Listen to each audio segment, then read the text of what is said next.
तो नमस्कार दोस्तों, कैसे हो आप सब। आशा करती हूँ आप लोग ठीक होंगे।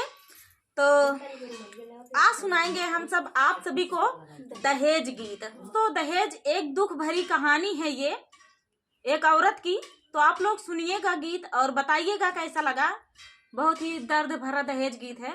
माई जनमत नाम गावलू का विवाह कैलू हो, माई जनमत नाम गावलू का विवाह कैलू हो।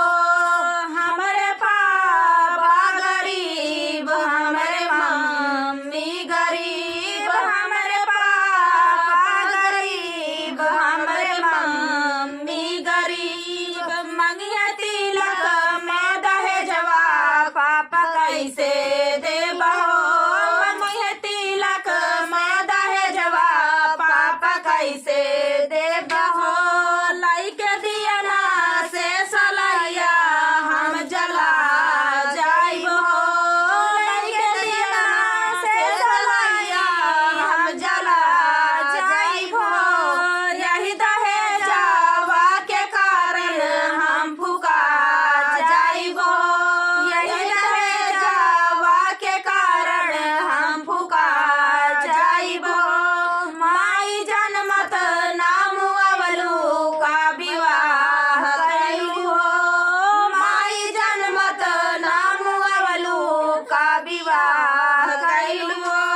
हमरे चाचा गरीब, हमरे चाची गरीब, हमरे चाचा गरीब, हमरे चाची गरीब। मंगिया तिलक माँ दहेजवा चाचा कैसे देबा हो, मंगिया तिलक माँ दहेजवा चाचा कैसे देबा हो। लइके दियना से सलैया हम जला जाइबो, लइके दियना से सलैया हम जला जाइबो। यही दहेजवा के खातिर हम फुका जाइबो, यही दहेजवा के कारण हम फुका जाइबो। माई जनमत नाम गावलू का विवाह कैलू हो, माई जनमत नाम गावलू का विवाह कैलू हो। हमरे भैया गरीब, हमरे भाभी गरीब, हमरे भैया गरीब, हमरे भाभी गरीब। मंगिया तिलक माँ दहेजवा भैया कैसे देबा हो, मंगिया तिलक में दहेजवा भैया कैसे देबा हो।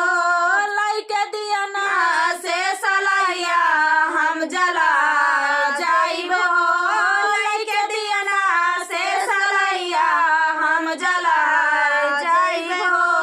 यही दहेजवा के कारण हम फुका जाइबो, यही दहेजवा के कारण हम फुका जाइबो। माई जनमत नाम गावलू का विवाह कैलू हो, माई जनमत नाम गावलू का विवाह कैलू हो। तो दोस्तों, ये प्यारा सा दहेज गीत आप सभी को कैसा लगा कमेंट में बताना दोस्तों। ये बहुत सारी औरतों के ऊपर ये बीता हुआ है।